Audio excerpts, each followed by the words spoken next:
Let's try this one more time. My name is Rory Houlihan. I ran for U.S. Senate last spring, 2016, to stop the ticking time bombs so I could put our economy on track for a bright new day instead of all things ending.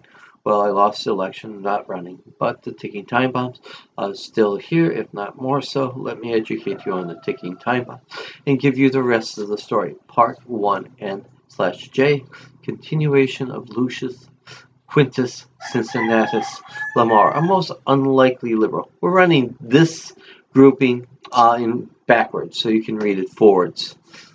Down in the comments section of John Oliver's Chickens, Queen Candy claims these are the ones that voted no. If this count is right, Hal Rogers' decision is correct. The list I will post on my Facebook.com page, of course.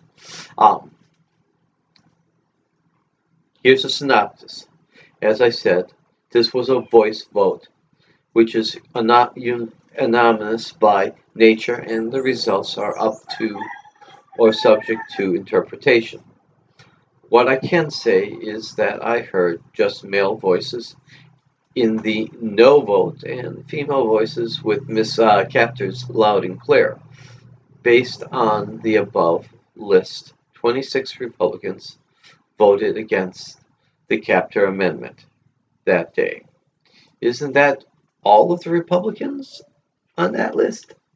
Including 2 women Republicans, so there's no difference between male and female. Both were conservatives, voted no to 27 men. Okay, so more men voted no. Of the men, 3 were Democrats that voted no. All Democrats that voted no had a financial interest in keeping the status quo, standing for their sectionalist contributors, maybe? Understand, Wall Street is for investors, making money and not farmers. Remember, big corporations have huge stock offerings. My grandfather would always tell me, if you want to live like a Republican, you vote Democratic. From this vote, my grandfather seems to be right. All the Republicans voted to take hardworking folks' rights away from them, and all but 3 of the Democrats voted to give hardworking folks back their First Amendment rights. I hear time after time that Democrats are just as bad as Republicans. Maybe that's a false equivalent. Based on this vote, are Democrats just as bad or a whole lot better? What is more telling is that all Congress folks who voted against are considered to be conservatives. And I believe all had big contributors to their past campaigns. Based on this and other votes, could those who call themselves conservatives, Republicans, or Democrats be seen as anti-hardworking folk? Maybe why folks should rethink their voting pattern and start voting for moderate, progressive, and liberals. Some may say yes, based on their conservative voting record. Understand, small c conservatives are the bestest of folks, and they have, therefore, the bestest of reputations. But the Alps and the Alcons and the Randians all know this, and they have created a big C conservative brand name to hide behind, knowing that folks know and trust the conservative image. Big C conservatives, based on their votes, are false idols. Good folks' reputations are at stake. Understand, a good reputation is earned, and a good reputation creates privileges for folks. But good folks know Our reputation must be earned constantly, kept up by doing good deeds. Is voting no a good for? Of course not. The big C's don't care about your reputation. It is not theirs reputation that they are ruining. Therefore, you must always guard your reputations from those who would misuse and ruin your reputation. What edifies us, folks? Does marching, using violence, and repeating hate-filled lines over and over edify us white folks or defile us white folks? What does the Bible say? What goes into the mouth doesn't defile you, but what comes out of your mouth, that defiles you. Does putting in riders that take folks' rights and enslave folks make us white folks superior? Well, I remember like thou shalt not steal, or maybe thou shalt not covet thy neighbor's good. You pick. Seems to be what they're doing.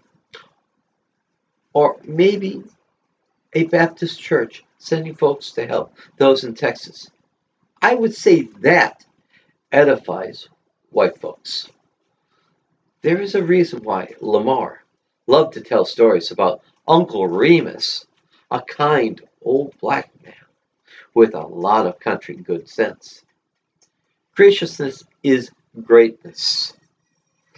Lamar didn't fan the fires of bigotry, he put them out. He saw bigotry and hate as they really are, double-edged swords, and they were just as anti-white. While I was working the corporate flight line, I stood outside a jet plane one morning. I caught a part of a conversation. Something in that conversation took me for a surprise. And my face couldn't hide that fact. Uh, the CEO saw this and stood to wait for his underling to come down the steps too. He nonchalantly asked, "Do you believe that I discriminate?" The underling answered, "No, sir. You don't discriminate." I am certain that that was for me to hear. I'm also certain that he doesn't discriminate against. Remember the killers and the murderers? Remember also there was those I wouldn't turn my back on? He, like his kind, are equal opportunity takers. White or black, Hispanic or Asian, Christian or Muslim, doesn't matter. They see us all as dumb hicks or little old ladies. Remember, government at all levels sets the rules that our economy runs by. You can either hire folks who will rig the game for the Alps and the Alcons and the Russian Randians and go down the road to all things ending a highway to hell, or rig the game for the better and better and a bright new day. We have the decision. There ain't no fence sitting here. That is our decision. We must make it, either through action or inaction. I believe that Jesus Christ is coming. How would Jesus react to turning his backyard flower garden, his Garden of Eden, into a hellhole? Well, Scripture gives us the answer. You will come banging on my door, and I will open it and tell you, I don't know you. We Christians are to make this world a road to heaven and not a highway to hell. We need to start electing Burt Gummers to protect and not more conservative cons to take. I'd be getting real uppity with those conservative cons. Hard to fly with eagles when you are now seen as a turkey. Just another ticking time bomb. By the way, on my Facebook page, uh, there is a list of current Appropriation Committee members. If you're representing by any of them, you might just let them know what you think about the captor bill and let them know you are watching. This is the end of 1N/J, the continuation of Lucius Quintus Cincinnatus Lamar, a most unlikely liberal. If you like what you hear, do me a favor and subscribe to my Rory for Us YouTube channel. You have a good and blessed day, folks.